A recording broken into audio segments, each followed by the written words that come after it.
Welcome to the relaunch of MILF Ministry podcast. We have a guest today. As you know, my name is Ayodele.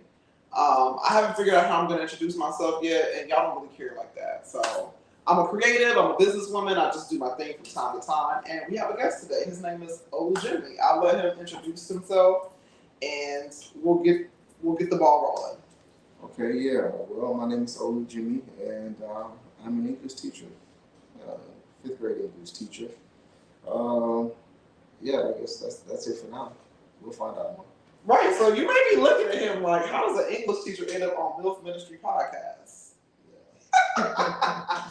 So, in part of our relaunch, we're doing more conversations that are centered on joy, purpose, honey for your spirit. We're going to talk about whatever you want to talk about because I got some segments now. Thank you for allowing me to do the test run of my new segments. But okay.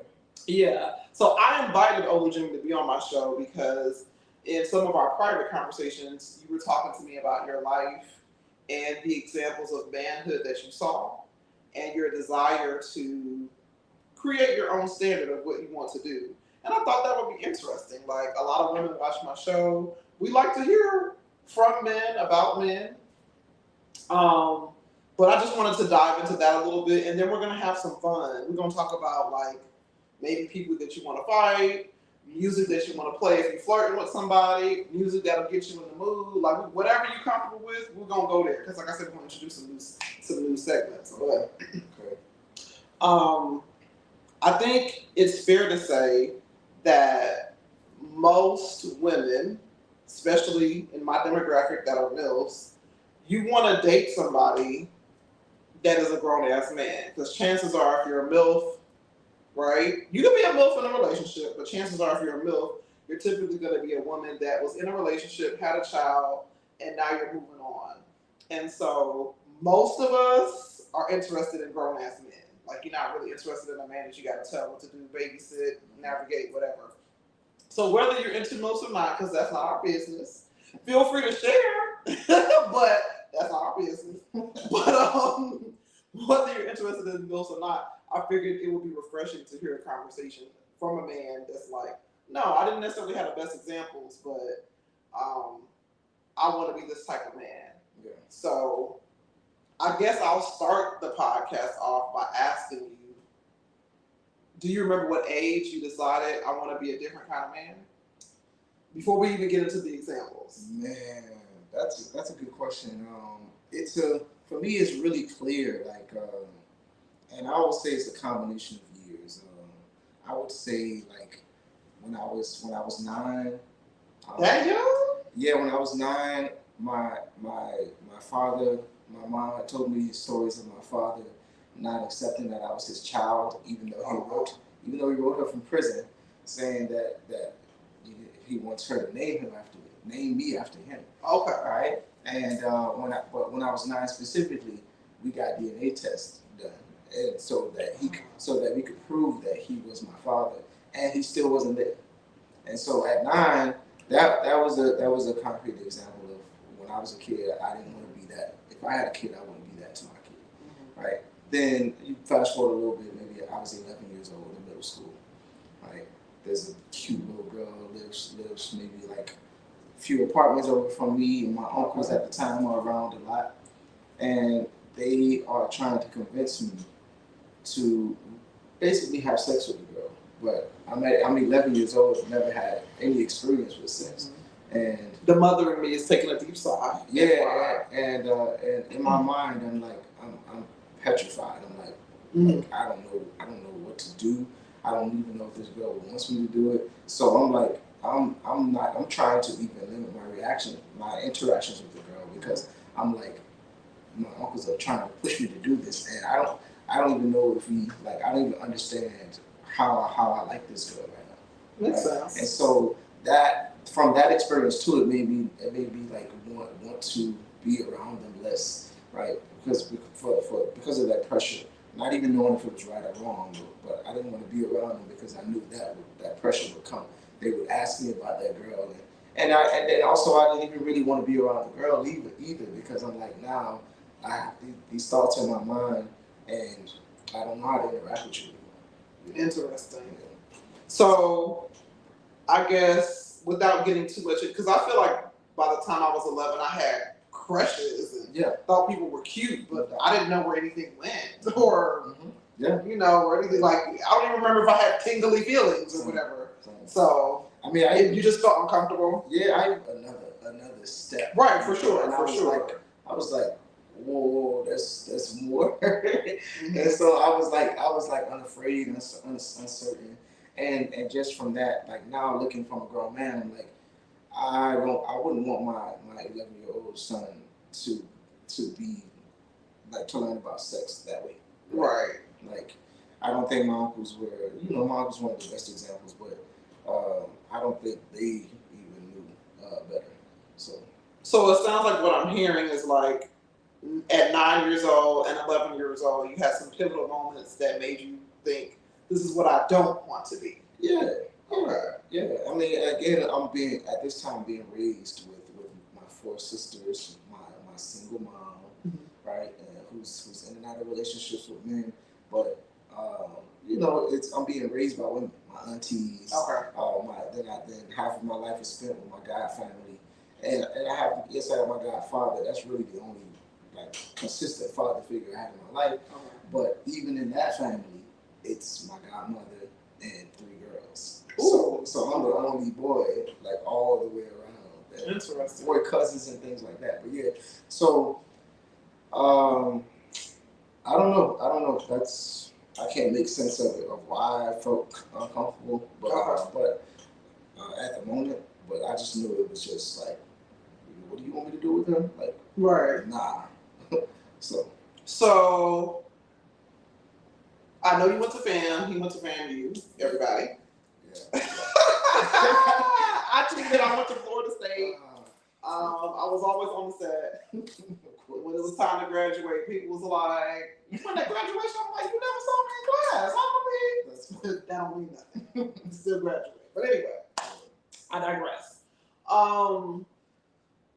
So high school, college. Are there any examples in high school or college of like what you thought was a glimpse of something that you wanted to be? Because I mean, the theme of this episode is basically like you deciding to become a man, a solid man, without good examples. But so we're hearing a lot of what you were like, "Oh, I'm not going to do that." But do you have any high school stories or college stories of like, Man, there was a guy from the VI that my auntie dated. His name was Salah. Drove a yellow Ford F-150. I think it was a Ford Ranger too. It was candy paint. And candy paint. I love candy paint. Yeah, so he was coming heavy with it. Like he was like the best man I ever seen in my life. But at the time I didn't understand because I had so many other examples. Like if you just start naming the men that I'm related to my blood, and the examples come far and few in between. And this man, I saw him, but I didn't really understand like now the admiration I have for him. But my aunt dated him for a long time, so much. Okay, so he dated your aunt, not your mama. And so much so that the family called him. Everybody calls him Uncle Solid. Like even now, he's married to a whole different woman, got a whole different family, and we call him Uncle Solid. Still. So that was one example that I could see. But again, sometimes when you don't, when it's like a needle in a haystack, you can't really you see it, but it don't really affect you at all, right? Can you give me an example? I'm sorry. Go ahead. Yeah. No, I was gonna say it came later that I could see.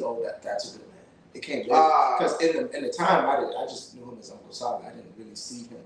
I wanted to be around him. I wanted to hang around him. But there were things happening. My mom was in prison. Things happened where I wasn't able to be around him. Because I was with my grandmother, my sisters were with my aunt. So we were split up like that during that time. And by the time my mom got out of prison and we got back together, what age was this, by the way? This was all. My mom went into prison when I was maybe 5.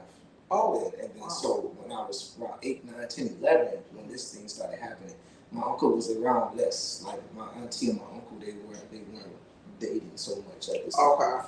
But he had been around so long that I could see. And then even off and on, but because now I'm with my mom, I don't get to see my aunt and my uncle Solid now, Right. Because my sisters are not with them anymore. They're not here.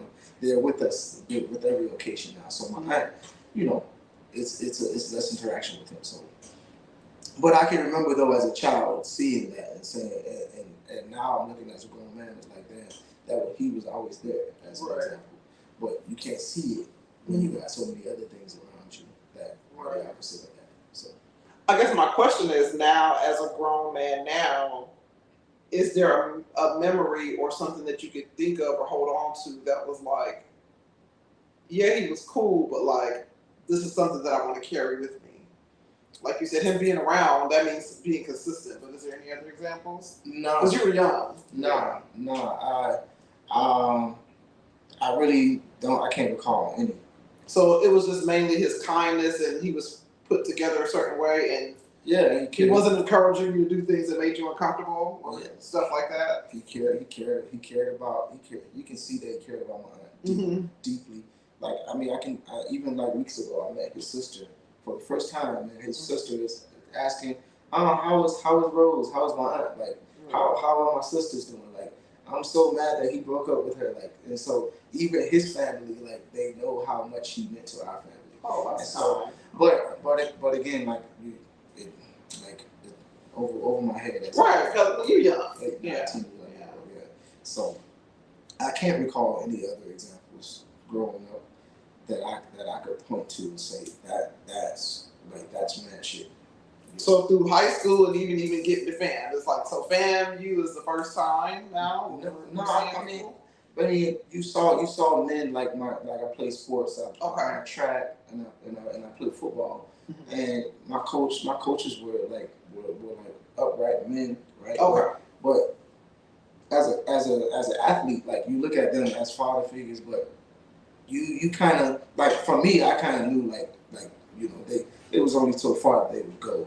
Right. So, and it's outside of the home. There's a big difference between, you know, being inside of the home with someone and every day versus like I see you twice a week or 3 times a week for practice, and you know you love me in terms of like I want to see you win. Maybe they even want to help you get to college. But yeah, that's not the same as, like you said, personal problems or just watching the behavior and being able to model it. Yeah. So I can't think of any. I mean, I didn't really even start thinking about like how to be a man until I got to college, really. Okay. Because I fell into the pattern of you know all the things that young men do, like sleeping around, not taking relationships seriously. I mean, I was never kind of the person to like lie to get it, but I was always like I was talented. I could sing. Like I was popular. My sister was in high school before me, so everybody knew me as her little brother, and I made a name for myself. I never really had any problems with like women attention, but and because of that, I was like any other little teenage boy. But I can say that I went into high school when I really started taking. I dated in middle school too, but it wasn't dating. It was like kid stuff. We 12. Yeah, but when I got to high school, I was really green. Like I was like buying chocolates. I was trying to be sweet, and then Okay, so for context, let people understand, because I feel like where you go to high school and where you grow up matters. I was in Nashville, Tennessee, and then I moved to South Florida, which was a whole different world. Yeah. So you born and raised? Yeah, I'm born and raised in Fort Lauderdale, Florida. Okay. With a Dolphins hat on, y'all. Well, did they get a win or two recently? Well, we balling this year. So, okay. That's besides the point. So I'm still in Miami, so I can't hate really, you know what I'm saying? So Fort Lauderdale, Florida. I went to all of my schooling was there, elementary. Okay. Like so, I was, and I was a little ghetto kid, like very ghetto. Like there was a time when I was 13. Well, I'll say 12 maybe, and I was in middle school trying to figure out how I was going to make money. And damn. Okay. And at this point, some of my family were dope boys, and my mom mom and dad, and like, it was all through my family to know what the dope game is, how to do it, et cetera, et cetera. We'll talk off camera because you know what I'm saying. I might need help for that podcast. Off camera. I mean, I flipped it though. So, but, he's a Renaissance man now, y'all. FAMU graduate, teaching the young black minds of the future. Man, but I'm gonna still talk to him offline. I tell you. So, anyways, I was like trying to figure out how to make money, but I figured, just an idea popped into my head. I said, I could sell candy. Okay. Right? When I could have easily done what my cousins were thinking about doing, and what some of them were actually doing, going to jail for, etc. What my mom had done, what my sisters, I could have easily done that. But I said, the idea popped into my head, and I tell people all the time that I'm lucky that I had that idea, because I could have, like, it's like a blessing, because like I could have easily gone down the same path, and never even thought twice. But I said candy, that's it, and I took what I knew. I bought a bag of candy, and $20 a bag of candy, and I flipped it to 40, and I used to go every week, and I just, until I turned 16, I started working at Boston Market, right? But in the meantime, I was making money to buy the clothes I was wearing, because that was a crazy time in my life. It was very rough. Like my mom died at 13. So. Oh my God, I didn't know that. Yeah. I know your mom passed, but I didn't know you were so young. Yeah. I was, and I had just had like a surgery when I was 11, so I skipped the FCAT. We were moving from Pompano to Sunland, back to Sunland, and it was crazy. It was a crazy time in my life. But take a deep breath for that. Yeah. Okay. Yeah. So when that happens, is that when you were with your godparents again, or like where did you go after that? No, really, like up until high school, I was like with them all, like every weekend, every holiday, every vacation. I like when I was little, I was with them so much. Like my mom would get angry. I literally called my godmother was mom, my mom was mom, like my grandmother was mom, because that's how much time I spent with all three. Right. Like all of them were mom. Like when they're around each other, I say mom. They're like all three. Oh. Yeah. So that's how close I was with my god family. Like my godfather was like when I was delivered in the delivering room. My mom tells the story of the doctor saying the dad is here to see the child, and my mom was like, his daddy in jail. and then my godfather shows up, because that's how much they were there for her. I love that. You know, so I love that. Yeah. So I was always with them, like my nephews and nieces. I don't say god sister. Like I said when we're talking, but like when I'm talking about when y'all together, they're my sisters. It's real family, right? They're my sisters, and they're like the best. They're the best part of family for me. Love that. So can we skip ahead? Do you have any high school moments you want to talk about in terms of manhood, or can we skip the FAMU? Nah, I don't have any. Okay. So we all know there's a lot of great men at FAMU, but like you said, you did what most teenagers do when you get out of the family's house. Stick your little pinky toe I was doing it into the we're gonna skip the part. Stick your pinky toe into the sex pool, so to speak. But sex aside, because like I said, we're more talking about, because I'm gonna ask you about sex, but on some grown man shit. Because not about college sex, most people didn't even really know what they was doing, if we can be honest. You know what I'm saying? And this is a podcast dedicated to pleasure. Yeah. Okay. So, let's skip to the manhood. So you get to FAMU, you obviously studying because you graduated. Kudos for that. That's right. You having fun with the women. That's what you're supposed to do. Hey. But there's some part of you that's like, I also want to learn more about manhood and like Pan-Africanism, I'm assuming, because you changed your name at some point legally. Yeah. So let's talk about that part of like stepping into and creating what you feel like is manhood. Man, and the difference, I like to ask two parts. So stepping into it, but like because this has been your years removed. So like what did it morph into? Okay. I will say again, this one came like by chance. Like not a lot of things, but a few things in my life came by chance. Okay. I was living in my apartment off campus, and I was flipping through the channel. Where did you stay? Because a lot of people that I know went to FAMU. I forgot what it's called, but it's one of them ones that's way over there by I can't even think like about Tallahassee no more. It's been so long. Like I know the streets really close around FAMU, but when you get out there, it was like it wasn't down under. It was past Old Bainbridge. It was like north something. Okay, yeah, you going too far. Once you said Old Bainbridge, okay. You know what a Boston Market is? Like it's north, like whatever. I don't know.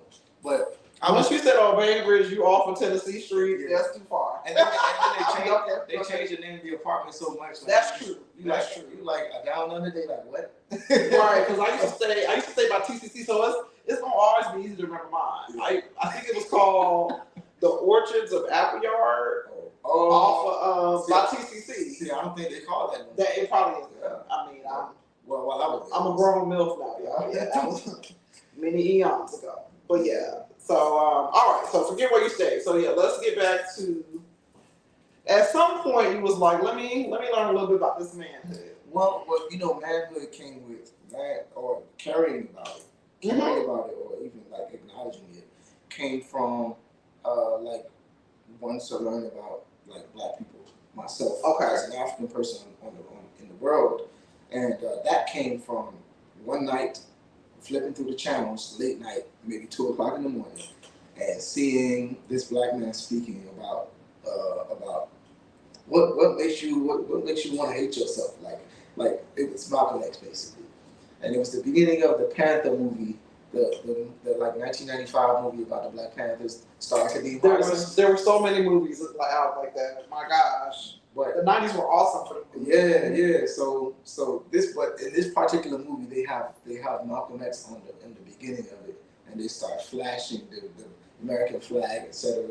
It feels like Spike Lee Malcolm X, like in the beginning of the movie. Okay. So I started seeing that, and I said, oh, he's spitting right now, basically, like. So you skip past BET Uncut, y'all, because y'all remember BET Uncut. And you skip past all that. You went at the clubs and nothing. You was up. Man, let me tell you, I don't even care for watching it on TV but that's another thing. So. And you landed on some Black power. Yeah. And from that, I said, who the hell is this man? I watched the movie, but the Denzel, Malcolm X, or the movie that was on screen. It was the film Panther. It was about the Black Panthers, but because they were influenced by him, I guess the director found it fit to put a clip of Malcolm X. For sure. Okay, that makes sense. So Malcolm X was the thing that drew me, and then the Black Panthers came, and I saw the movie. I was like, what the fuck? And so I started looking at their story, and I wanted to. I'm always a person that like if somebody's speaking in front of me, they're influenced by this person. I want to learn about the person that they're influenced by. Right? Okay. And so I'm going to Malcolm, and I started like really watching every single thing about him, reading everything about him, like reading his story, like, and I'm just so my mind is blown open, and I'm just like, at this moment, I'm like, how can I be of service to my people? Like, I'm trying to be Hue Innovative, and I'm on campus like trying to recruit people to start an organization, etc. And not you changed your whole life in one night now. No, it wasn't in one night. But you watched one movie. You said, "This is it." I did. Honestly, I love it though. That's the power of cinema. Yeah. That's okay. Yeah. So let me not joke. Let's take it seriously. Okay, I love that. So I walked into my professor's office. His name is Guzman. Okay. And I said, man, I heard you trying to start the Black Panthers again. And he was like, listen, young brother. Listen. Yeah. And so from that moment, I got to interact with him a lot outside of class, walking to class with him, helping him grade papers. I was like a sponge, like listening to him talk. I started attending his classes that I wasn't scheduled to attend.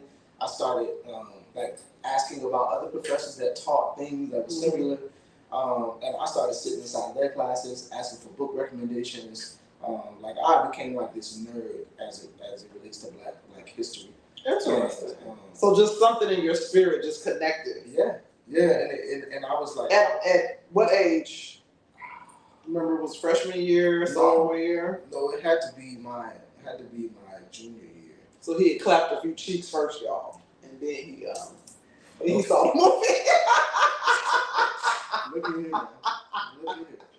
Okay, so it's making a little bit more sense. Okay. And Okay. what's funny is what's funny about that too is because once I started to kind of like try to like live my life on the straight and narrow and be this righteous man, because Malcolm X, I still call him like my father to this day. Okay. Like, because I tried to be as Malcolm like as I could be in everything except the Muslim part. Okay. But I mean, with all due respect to that as well, it just wasn't for me. But everything else about him, I was like, this man is I want to be him, and how what he was to his wife, what he was to what he could be to his kids, and what he was to the nation, etc. And so, but also, sorry to cut your train of thought, his beginning, his origin story. Yes. Malcolm was about that life. And for those that don't know and haven't heard, he didn't grow up righteous. His origin story really was like my family. Yeah. So I can relate to that. I never thought about that until you bring it up. Yeah. Okay. And I'm like, I could have easily been on this path, the same path that he was on. For sure. But I chose to sell candy. So I chose to slay them things, you know, them little Laffy Taffies and stuff. Right. You know, sour heads. You know about sour heads? Yeah. So anyways, what I was gonna say is what's interesting about that, when I started to try to live like Malcolm, it was all kind of women like coming at me like that worried about that. You know, it was like more came. More of the things that were being clapped came. I'm trying to have a serious thought. He talking about them yams was pulling up, man. You couldn't escape it. Yeah. Okay. Yeah, and it was like, but Whew. And then so let me ask you this, because when I got divorced, I'm gonna sidetrack. So keep your real train of thought. When I got divorced, I swear to God, I couldn't find nobody to have sex with until I stopped caring and didn't want to, and then the floodgates opened, and I couldn't. I had to okay, all right, 1, 2, 3, 4. What do you do? What do you do? What do you do? So were you like chasing tail, and then you were like straight and narrow, and it was chasing you, like Pac-Man? Well, I would say chasing in the sense that I don't want to sound braggadocious, right? But I was like in high school, I was into a lot of like extracurricular. That's true, you're like athlete and stuff. So I was dancing, and I was part of a modeling troupe, Images modeling troupe, and I was like the male trainer. So I was in this position of power where like I could tell people what to do, and for some reason, people are attracted to power. That's true. And so yeah, I was pretty good at it. I made sure whatever I do, I'm good at it. Okay. So y'all heard that? Yeah, that's funny.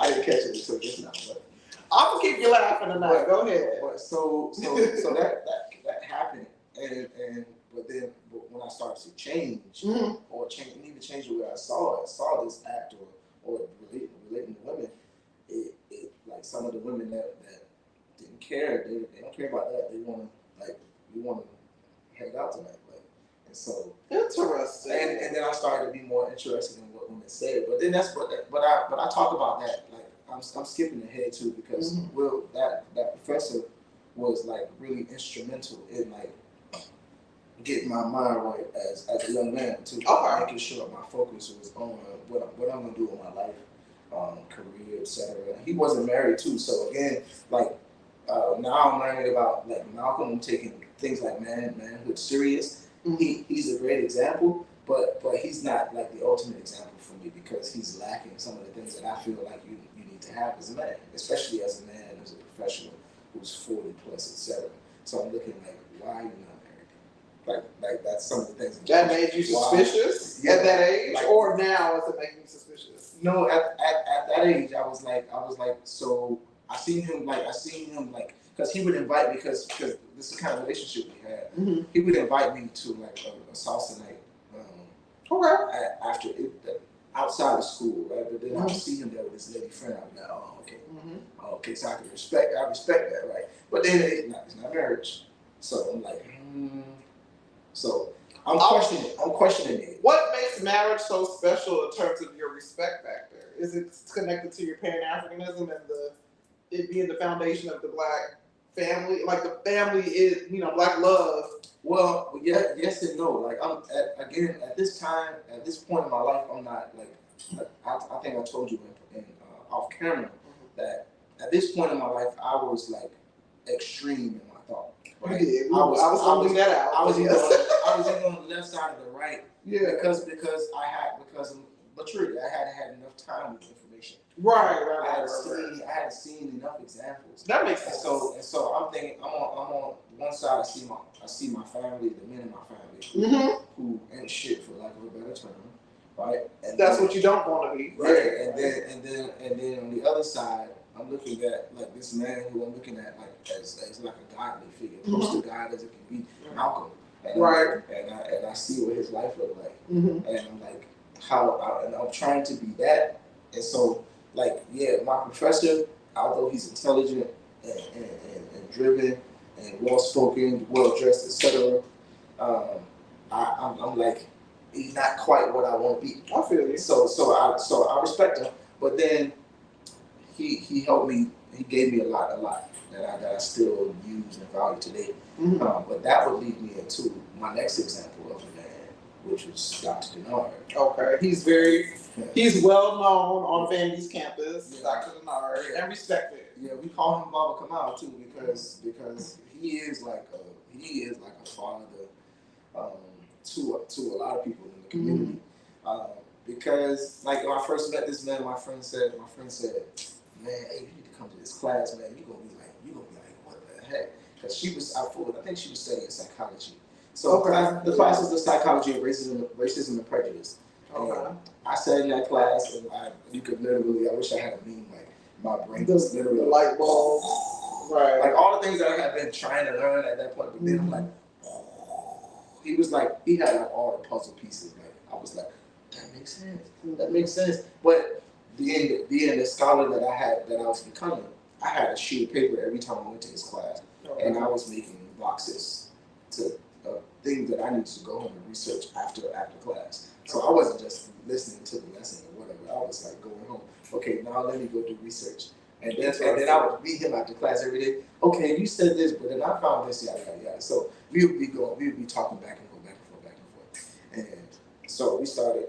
He holds a yoga class. There's poetry done at his spot. So from him, I started to branch out into all these different things. I even started to I sing, right? So I even started like singing at the poetry nights. So that was like an outlet for me to express myself as well. Were you writing your own songs, or were you doing covers? I was doing covers because I didn't quite know what I wanted to be or what I wanted to say as a singer. Okay. Right. And I've written some songs too, but I'm still like I don't really want to do music until I have things figured out in my life, because I don't want a music career traditionally that will take me away from, which I believe it will, because it's not controlled by us. Like we don't get to do what we want to do. Well, we can, but that's the way I want to do it. The way I want to do it, not as a commercial music star. I agree. So so meeting this guy Baba Kamal, who's married, has children, has businesses. Right. He's firm at teaching at a university. An educator, a respected educator, yeah. Firmly like cemented in this community as like, I won't say the shit really, like he's the man. Right.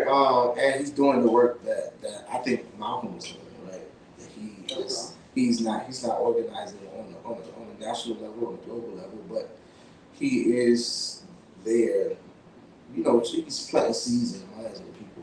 Right. And so Tupac was another one like that. Come a little closer. Sorry. There we go. Tupac. Keep giving a shot. There we go. Yeah, Tupac was another one because like as a young man, I related to him, and like I knew about his family outside of music. I knew about some of the things that he did outside of music as well.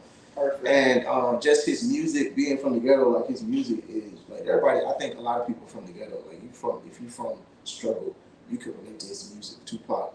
But one of the things that he did was he also talked about the other side of it. What's gonna happen when you go down this lifestyle? Right. And I love Pop. Yeah. And I just put my daughter on Pop. Yeah. Yeah. Yeah. So she'll be 14 in a few weeks. Yeah. He was another one of the examples. Like I looked at Pop like a big brother. For sure. Like he's like, yeah, he out there. Cause again, he relates to my family again. He out there, he doing his thing. But Pop is like that person in my family that's like, hey, young blood, you know, if you do this, you're gonna get fucked up, right? Yeah. You know, but things that my uncles won't tell me that. And so, right. I love the speech where it's heartbreaking, but he was like cussing out all the elders, talking about what happened when his mom went to jail, and he was just like, you know, y'all don't want me to cuss, fuck y'all. Yeah. Like, I'm the result of what happens when a community abandons you, and my mama laid her life on the line. Yeah. Go watch Dear Mama on Hulu. Yeah. Go watch Dear Mama on Hulu. Yeah.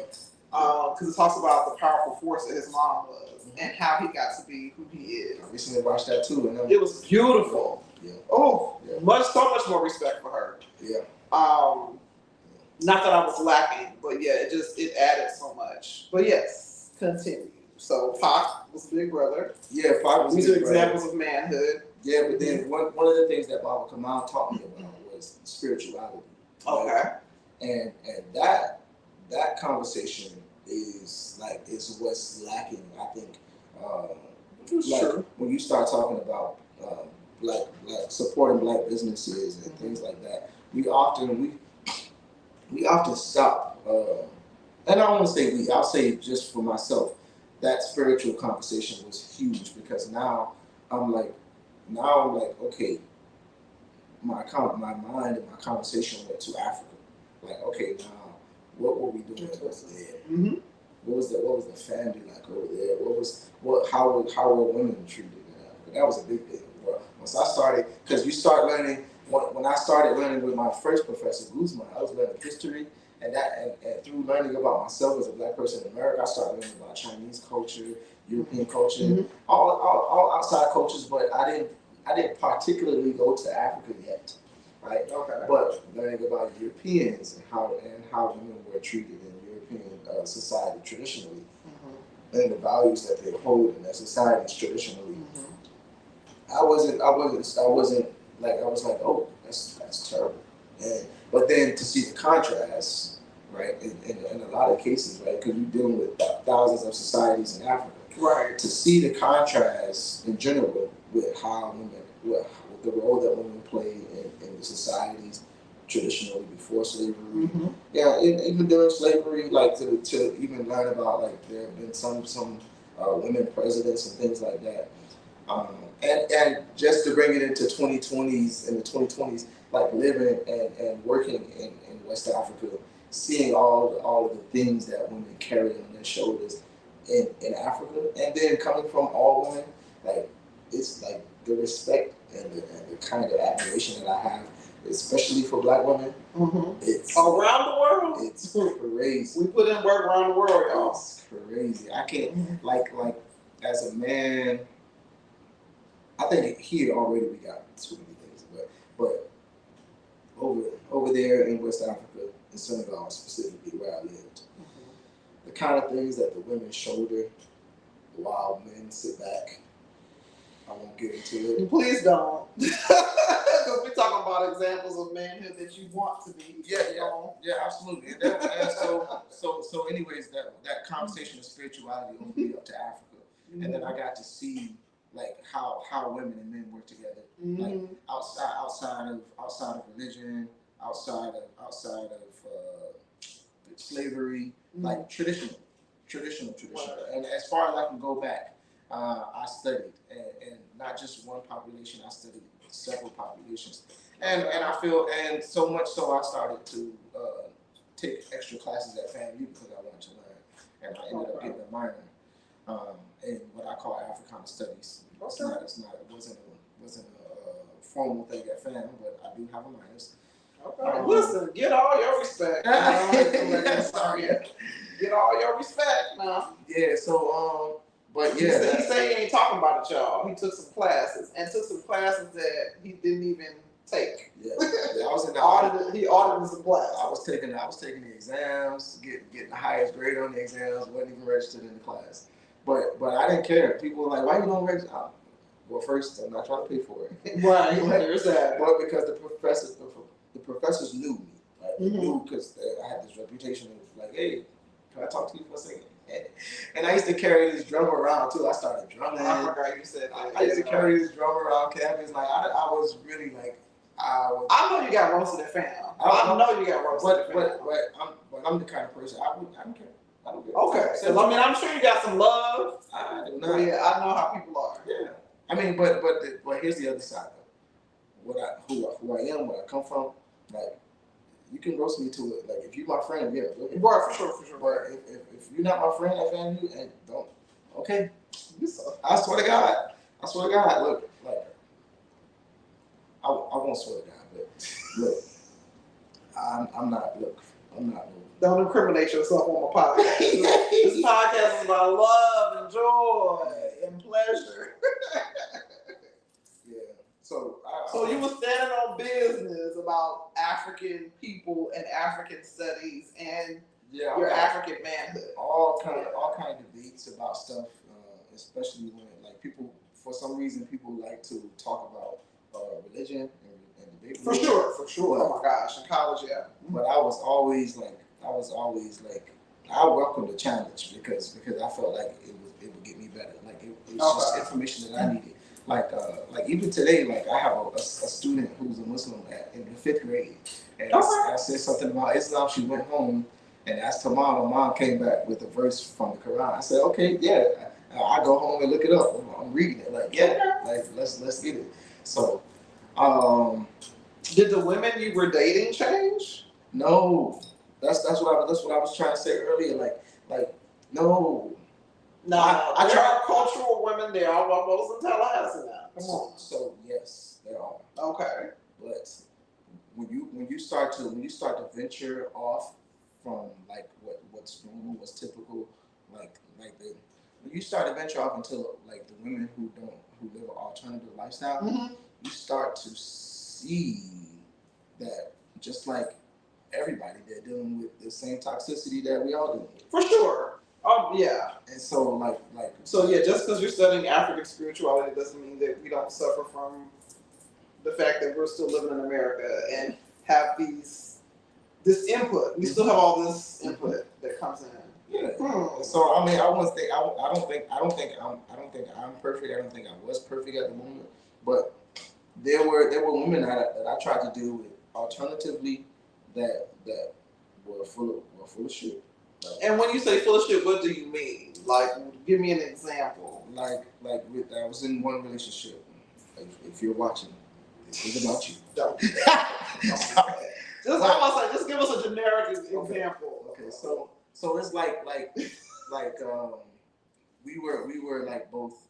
Let's say you're both in the community and you're learning things, right? So you should hypothetically be open-minded about information or have differences of opinion. For sure. You should be open. You should be willing to work through some things because you both coming from different places, and then you're trying to merge into this new path.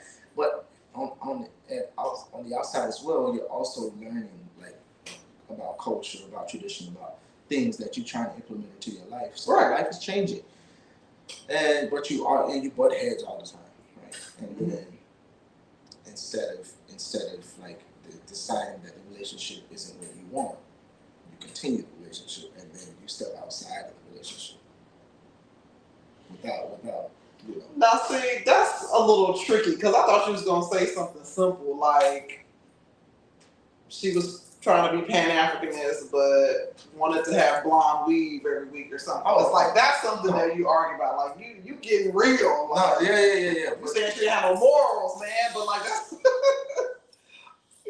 we argue about something or another example is like, you don't want to eat pork no more and she want to eat pork. Yeah, Let's keep it light. No, because I think because like I just said, when you're learning all these new things about it, like you kind of open minded to other experiences. For sure. And so for me, something like that wouldn't like like that wouldn't ruffle my feathers. Okay. Right. So you're saying that it was really real. Like you're like, okay, we're trying to be stand-up people and we're trying to do this thing, and yeah, you doing some regular old stuff. I get what you're saying. I get where you're coming from. My opinion on the issue is like the reason why that's deep for me, Mm-hmm. because my opinion on the issue, even before I was like came into consciousness or whatever you want to call it, Mm-hmm. I was always the person like if the relationship is not working, I'm out. I'm gonna tell you it's done. Like if I feel like I want to cheat, then I'm gonna end the relationship. Right, I understand. That was always my point of view. So I'm thinking like, people that's trying to like presenting that they want to be, mm-hmm. This person that's about Black people and Black pride, etc. That we should, hold ourselves to a standard. Right. And to me, that's like, I think that's an easy thing to do. But outside of that, I dealt with women who were like poets, mm-hmm. and they look outwardly very, very Afrocentric and very nice and right. And some of the choices that they make, like sleeping around the community, right? Like you wouldn't know it, and now you with the girl that sleeps around in the community, and everybody's like, hey, hey, and then you're like, okay, like. And see, these are tough things that you're bringing up because, first of all, I don't like to slut shame women. This is MILF Ministry. I believe in pleasure. I just want to put that disclaimer out. I agree. Right. I agree. But I feel like, once again, when you're talking about a certain level of consciousness, I think where you're coming from is just tell me who you are, mm-hmm.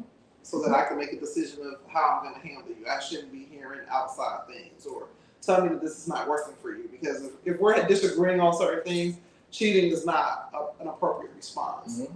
So I get what you're saying, but I think you learn what I learned as a teenager, which is it don't matter the community.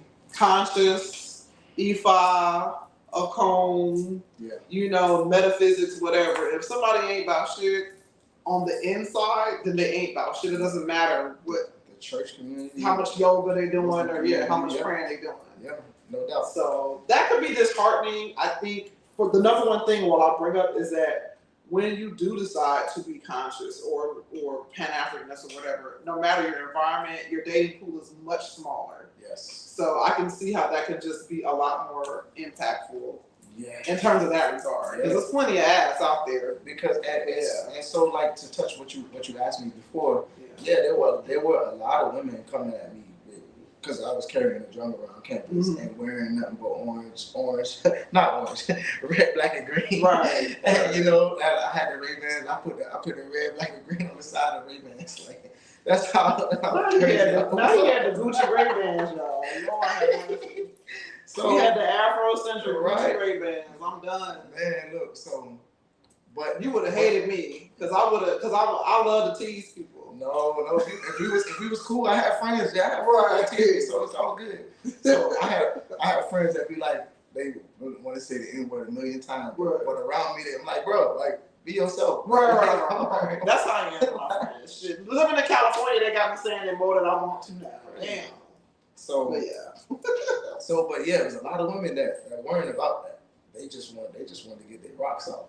And they want us to Pan-African people. And I'm like, once I found out that it's not that you don't want to be that, like you don't want to go deeper, you just want to like, oh, you came over here to,